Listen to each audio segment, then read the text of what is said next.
Good morning everybody. पिछली class में हम लोगों ने डिस्प्लेसमेंट विस्थापन क्या होता है इसके बारे में चर्चा की थी। इसको समझाने के लिए मैंने एक उदाहरण दिया था। यदि कोई गवर्नमेंट योजना बनाते हुए किसी स्थान विशेष पर कोई राजमार्ग बनाए, रेल का ट्रैक डालने की कोशिश करे या कोई जल परियोजना के अंतर्गत बांध बनाया जाए, तो लंबे समय से पीढ़ी दर पीढ़ी रहने वाले जो लोग हैं, जो लंबे समय से तक वहां पे निवास कर रहे थे, उनको वहां से हटाया जाता है, अपने मूल स्थान से हटाकर उनको भेजा जाता है। इस तरह की जो स्थिति है इसे हम विस्थापन या डिस्प्लेसमेंट कहते हैं। आज की क्लास में हम विस्थापन के संदर्भ में एक महत्वपूर्ण जो इसका आधार है कि विस्थापन के प्रकार क्या होंगे, उन पर हम चर्चा करेंगे। आपको स्क्रीन पर एक शीर्षक दिख रहा होगा, टाइप्स ऑफ डिस्प्लेसमेंट, यानी विस्थापन कितने प्रकार का होता है, इसकी हम चर्चा करें। तो देखिए, विभिन्न दशाओं में जब विस्थापन होता है तो उसका एकमात्र कारण सरकारी योजना नहीं है। कल हमने देखा अनेक दशाएं भी उसके लिए उत्तरदायी हो सकती है। अगर किसी क्षेत्र विशेष में तख्ता पलट होता है, आतंकवादी घटनाएं बढ़ जाती है, तो भी लोगों को मजबूरीवश वो छोड़कर जाना पड़ता है। समाचार पत्र का पढ़ रहा और उसमें एक लाइन आ रही थी। उस लाइन के अंतर्गत एक विशेष बात यह थी कि लोग अफगानिस्तान से जो विस्थापित होकर जा रहे हैं, अब वहां पर कोई सरकार कोई योजना नहीं बना रही, बल्कि वहां पे क्या हुआ, वहां पर राजनीतिक आधार पर तख्ता पलट हुआ। वहां के राष्ट्रपति वहां चले गए और तालिबान ने वहां पर कब्जा कर लिया। तो लोग अपने जान बचाने के लिए भेड़ बकरियों की तरह प्लेन में बैठकर आ रहे हैं, अपने मूल स्थान को छोड़कर आ रहे हैं। तो आपने देखा कि वो विस्थापन हो रहा है।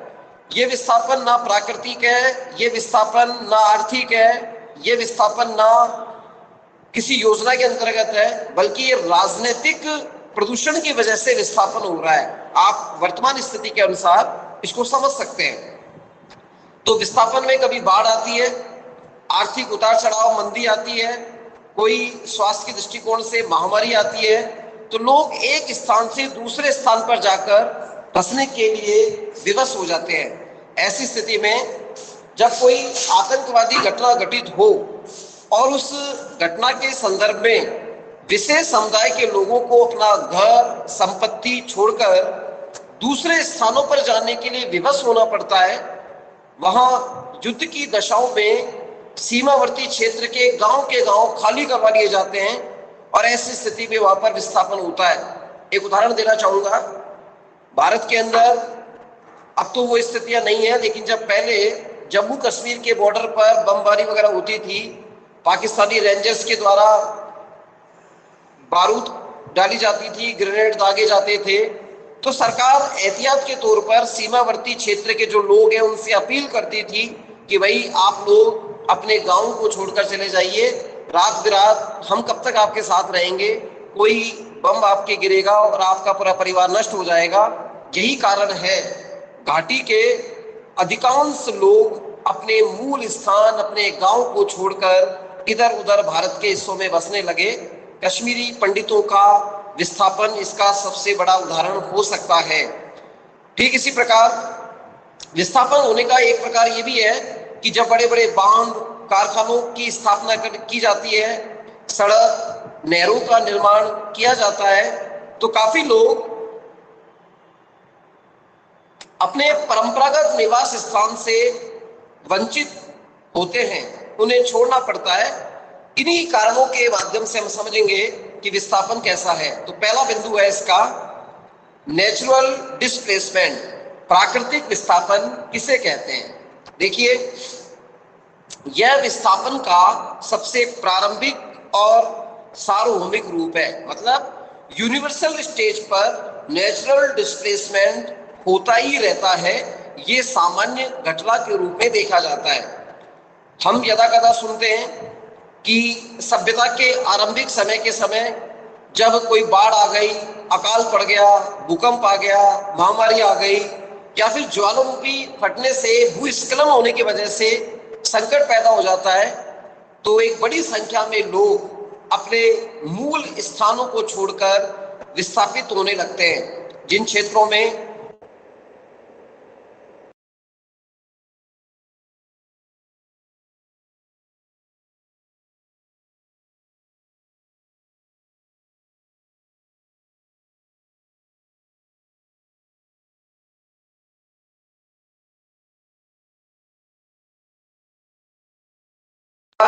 उनका एक बहुत बड़ा संकट उत्पन्न होने लगता है।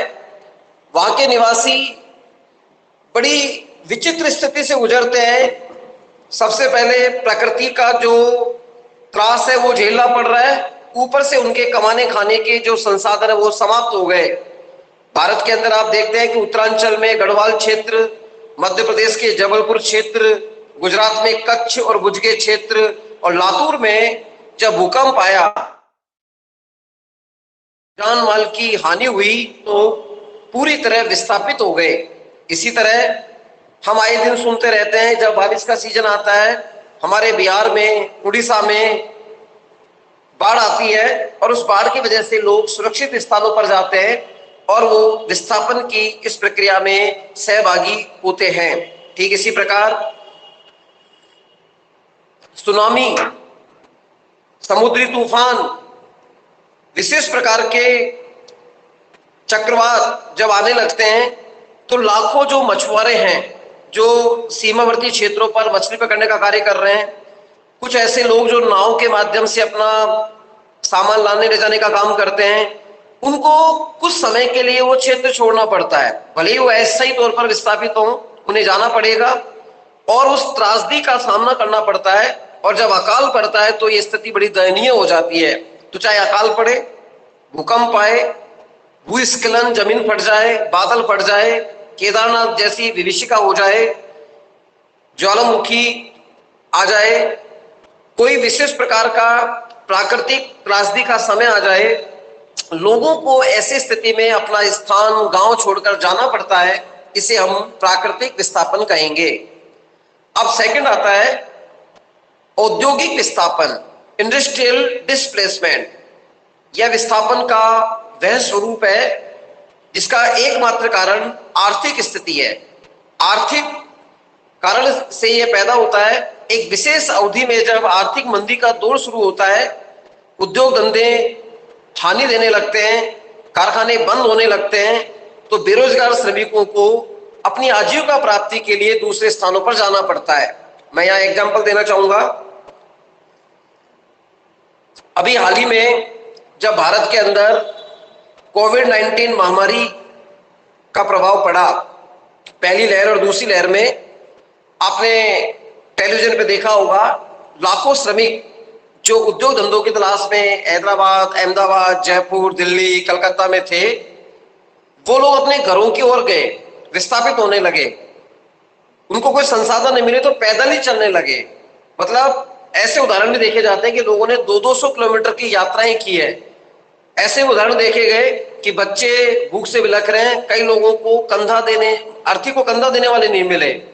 ये क्यों हो रहा है? ये आर्थिक मंदी की वजह से हो रहा है। 1930 में जब तीसा की मंदी आई थी, उस दौरान भी ऐसा हुआ और लोग रोजगार की तलाश में, उद्योग धंधे बंद होने के चक्कर में बेरोजगार श्रमिक अपनी आजीविका की प्राप्ति के लिए एक स्थान से दूसरे स्थान पर जाने लगे।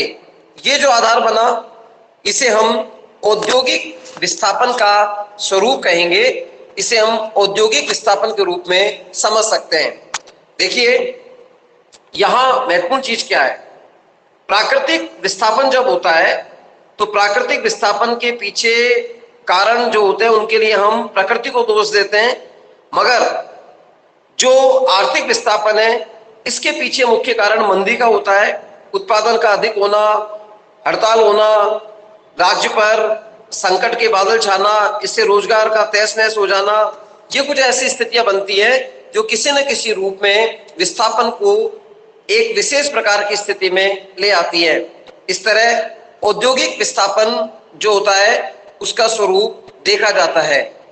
इसी संदर्भ में गांवों में जो कुटीर उद्योग है उनका पतन हो गया है। हमारे यहाँ जजमानी व्यवस्था समाप्त हो गई, सेवाओं के बदले सेवाओं का आदान प्रदान समाप्त हो गया और एक बड़ी संख्या में ग्रामीण जो कारीगर थे वो अपना पैतृक स्थान छोड़कर आजीविका की तलाश में नगरों में जाकर रहने लगते हैं। गांवों के अंदर जनसंख्या बढ़ने से परिवार की कृषि भूमि छोटे छोटे टुकड़ों में विभाजित होने लगती है और इससे एक अजीब प्रकार का आर्थिक मंदी का दौर आता है। इसे हम आर्थिक विस्थापन या औद्योगिक विस्थापन कहते हैं। तीसरा बिंदु है राजनीतिक विस्थापन, पॉलिटिकल डिस्प्लेसमेंट। इतिहास में इसके 2-3 उदाहरण बड़े लोकप्रिय हैं, लेकिन हाल ही में अभी करंट अफेयर्स के रूप में हम देखें तो अभी तालिबानियों ने अफगानिस्तान में जो हलचल की है, अफगानिस्तान के लोग असुरक्षित हो गए हैं, महिलाओं के प्रति अत्याचार अचानक बढ़े हैं, अपराधों की संख्या में वृद्धि हो गई है और दूसरे शब्दों में ये कह दूं कि वहां तख्ता पलट हो गया है तो अतिशयोक्ति नहीं होगी, ये राजनीतिक विस्थापन है। ऐसा विस्थापन राजनीतिक दशाओं का परिणाम होता है। देश की राजनीति में उथल पुथल होने लगती है, बड़ी संख्या में लोग विस्थापित होकर जाने लगते हैं। उदाहरण के लिए जब भारत आजाद हुआ तो इतिहास की विडंबना है, हमें आजाद होने के साथ ही एक नासूर दे दिया गया, भारत पाक विभाजन। हमने चूंकि उस समय वो उपस्थित नहीं थे, लेकिन इसका फिल्मांकन यदि हम गदर नामक पिक्चर में देखें तो आपने गदर मूवी में देखा होगा, ट्रेन की ट्रेन भर के जा रही थी और लोग उनके साथ लूटपाट कर रहे थे, मारकाट कर रहे थे। ऐसा क्यों हुआ? क्योंकि पाकिस्तान से जो भारत आना चाहते थे या भारत से जो पाकिस्तान जाना चाहते थे वो अपने धन संपदा मवेशी लेकर जब ट्रेनों में आने लगे तो विपरीत लोगों ने एक अराजकता का माहौल पैदा किया और एक ऐसी स्थिति बनी कि मारकाट मची और एक कोहराम मचा। क्या है ये है राजनीतिक निर्णय। अगर हमारे जो राजनीति के पुरोधा हैं वो ऐसा निर्णय लेते कि भारत पाक का विभाजन ना हो तो शायद इस राजनीति से हम बच सकते थे। खैर वो अलग बिंदु है, लेकिन भारत पाकिस्तान के रूप में जब विभाजन हुआ तो वहां पर विस्थापन की समस्या अपने चरम सीमा पर पहुंच गई। 1974 में बांग्लादेश के प्रधानमंत्री मुजीबुर रहमान की हत्या होने के बाद बांग्लादेश के शासन पर कट्टरपंथी का प्रभाव बढ़ने लगा तो नियोजित रूप से बड़ी संख्या में हिंदुओं को प्रताड़ित करके भारत में भेजने की साजिश की गई, उन्हें बाध्य किया जाने लगा। ठीक इसी प्रकार जब किसी देश में कोई क्रांति होती है राजनीतिक आधार पर तो क्रांति में जो लोग सहयोग नहीं करते उनके अस्तित्व पर संकट पैदा होने लगता है। रूस और चीन की राजनीतिक क्रांति के समय में बड़ी संख्या में लोगों को अपना देश छोड़कर जाने के लिए बाध्य होना पड़ा था। या मैं आपका एक खबर की ओर ध्यान आकृष्ट करूंगा। दलाई लामा जो कि भूटान के हैं, बौद्ध धर्म गुरु हैं, उनको भी कई बार अपना देश छोड़कर भारत में या अन्य किसी देश में शरण लेनी पड़ती है क्योंकि कट्टरवादी ताकतें उनके खिलाफ साजिशें रचती हैं। यहाँ एक व्यक्ति नहीं, एक मठ की बात हो रही है, मठ में रहने वाले बौद्ध भिक्षुओं की बात हो रही है। उन्हें राजनीतिक विस्थापन का शिकार होकर जाना पड़ता है। इसके अलावा अगला बिंदु है सोशल डिस्प्लेसमेंट, सामाजिक विस्थापन। यदि विस्थापन की दशा कुछ सामाजिक कारणों से उत्पन्न होती है तो उसे हम सामाजिक विस्थापन कहते हैं। Shyamacharan Dube, doctor M N. श्रीनिवास ने भारत के ग्रामीण जीवन का अध्ययन करके यह स्पष्ट किया कि आज भी अनेक ग्रामीण क्षेत्रों में उच्च जातियां दलित जातियों के लोगों को समान अधिकार देने के पक्ष में नहीं है। आजादी के इतने दिनों के बाद भी ज्यादा कदा हमको कुछ खबरें सुनने को मिलती है कि फला जाति के व्यक्ति को, दलित को घोड़े से उतार दिया, शादी में वो निकासी में जा रहा था, उसको पुरोधा समाज के ठेकेदारों ने घोड़ी से उतारा क्योंकि उनको ये पसंद नहीं था कि उनके सामने वो इतने शान शौकत के साथ अपनी निकासी निकाले या बारात निकाले। ये चीज क्या है? इन चीजों से परेशान होकर यदि वो परिवार उस गांव को छोड़कर शहर में जाकर बस जाता है, यही है सोशल डिस्प्लेसमेंट। हरियाणा में जिन ग्रामीण क्षेत्रों में जात पंचायत, खा पंचायतों का प्रभाव रहता है, वहां उच्च जातियों की पंचायतों की ताकत जो निर्वाचित ग्राम पंचायत होती है उनसे अधिक मानी जाती है, क्योंकि ट्रेडिशनली बेस पर, परंपरागत आधार पर ये खाप पंचायत के लोग शक्तियां रखते हैं। वहां साधारण सी गलती पर निम्न जातियों के लोगों को गांव छोड़ने के लिए बाध्य कर दिया जाता है, हुक्का पानी बंद कर दिया जाता है, और बहुत से शक्तिशाली जातियों के उत्पीड़न से बचने के लिए कुछ लोग अपने मूल स्थान को छोड़कर दूसरे गांवों में, नगरों में जाकर बसने लग जाते हैं। अंतर जातीय तनावों से सामाजिक विस्थापन को प्रोत्साहन मिलता है, क्योंकि जब दो जाति विशेष के समूह के मध्य परंपरागत जो मैत्री थी उनका स्थान संघर्ष ले लेता है, वहां ऐसी संघर्ष की परिस्थितियां बन जाती हैं कि अपने अस्तित्व को बचाने के लिए उस जाति समुदाय को, उस भौगोलिक क्षेत्र को छोड़कर जाना ही पड़ता है। या मैं उदाहरण दे रहा हूं दूसरा, अभी एक खबर आई थी कि हरियाणा के अंदर एक ही गोत्र के दो लोगों ने अंतरजातीय विवाह किया, और उस अंतरजातीय विवाह में यहाँ गोत्र का एक प्रावधान था कि एक ही गोत्र के दोनों थे, उनका जाति परिप्रेक्ष्य भी अलग परंपरागत स्थिति में था। वहां की खाप पंचायत ने कठोर निर्णय देते हुए दोनों को गोली मार दी और उनको शरीर को दफना दिया, और पुलिस को कुछ भी हाथ नहीं मिला।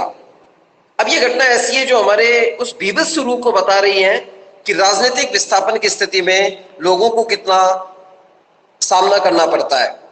अगला बिंदु है आतंकवादी विस्थापन। यह विस्थापन का एक नवीनतम रूप है जिसका आरंभ 1980 के दशक से प्रारंभ हुआ। इसमें क्या होता है कि कुछ विशेष लोग या समुदाय लोग नियोजित रूप से हिंसक गतिविधियों को करते हैं, आतंक पैदा करके लोगों को किसी क्षेत्र विशेष से हटाने की कोशिश करते हैं। उनको इस तरह की क्रिया करने के लिए अंतर्राष्ट्रीय स्तर पर कुछ राष्ट्र भी सहयोग करने लगते हैं। यही कारण है कि अमेरिका जैसे जगह बड़ी बड़ी बिल्डिंग्स में धमाके होते हैं। भारत में कई जगह धमाके हुए और आतंकवादी अपने मंसूबों को सफल करने में काफी एक समय तक सफल भी रहे, लेकिन अब कुछ ऐसी राजनीतिक परिस्थितियां बदली है कि अब आतंकवादी विस्थापन का प्रभाव देखने को कम मिलता है।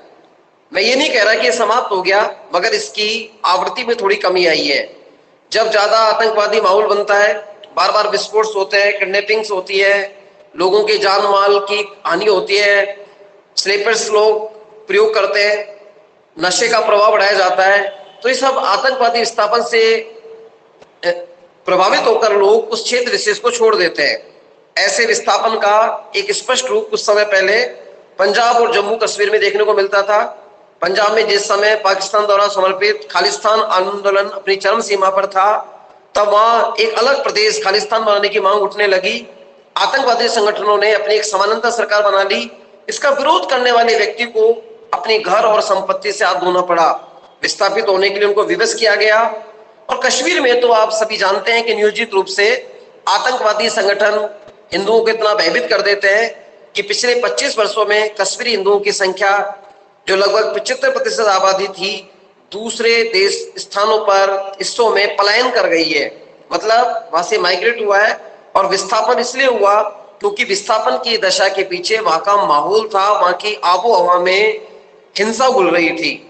ठीक इसी प्रकार जब युद्ध होता है उस वक्त भी आतंकवादी विस्थापन में वृद्धि होती है। जब दो देशों के बीच में युद्ध की दशा पैदा होती है तो सीमा के जो गांव हैं उनको रातों रात खाली करवा लिया जाता है, और कभी कभी तो यह विस्थापन कई वर्षों तक उस क्षेत्र विशेष के अंदर काम करता है। विस्थापन का छठा जो प्रारूप है उसको हम डेवलपमेंट के संदर्भ में समझ सकते हैं, विकास जनित विस्थापन। यह विस्थापन का एक व्यापक रूप है जो विकासशील देशों में विभिन्न विकास कार्यक्रमों का परिणाम है। किसी भी देश में आर्थिक विकास के लिए जब लाखों हेक्टेयर भूमि की जरूरत होती है तो उस क्षेत्र में रहने वाले लाखों लोग विस्थापित हो जाते हैं। प्रस्तुत विवेचन में हमारा उद्देश्य विकास जनित विस्थापन की प्रकृति, उनकी परिभाषाओं को, परिणामों को स्पष्ट करना है। इसका अर्थ है कि मूल रूप से अगर हम विस्थापन की पूरी व्याख्या करें तो विस्थापन के स्वरूप में आपने देखा नेचर, प्राकृतिक विस्थापन, औद्योगिक विस्थापन, राजनीतिक विस्थापन, सामाजिक विस्थापन, आतंकवादी विस्थापन और विकास जनित विस्थापन का स्वरूप हमारे समाज में देखने को मिलता है। अब यहाँ पर परीक्षा के दृष्टिकोण से जो टॉपिक बनता है वो टॉपिक यही बनता है कि विस्थापन के प्रकार कौन से हैं। तो आपको ये 5-6 जो प्रकार है उनके बारे में बताना है। प्राकृतिक विस्थापन का क्या कारण है, आप इसमें बता सकते हैं कि भूकंप, भूस्खलन होना, ज्वालामुखी फटना, बाढ़ आ जाना, इनकी वजह से लोगों को अपना मूल स्थान छोड़ना पड़ा। प्राकृतिक विस्थापन के अलावा सामाजिक विस्थापन है कि किसी वर्ग विशेष के द्वारा शोषण होता है, ऐसे स्थिति के अंदर विस्थापन की प्रवृत्तियां काम करती है। इस तरह इस टॉपिक का मैटर बनेगा, आप इसको ध्यान से समझें और कोई आपकी क्वेरीज हो तो आप मुझे चैट बॉक्स में डाल सकते हैं। आज की क्लास में यहीं समाप्त कर रहा हूं और उम्मीद करूंगा कि कल आप टेस्ट निश्चित समय पर देकर अपना एनालिसिस खुद कर पाएंगे। धन्यवाद।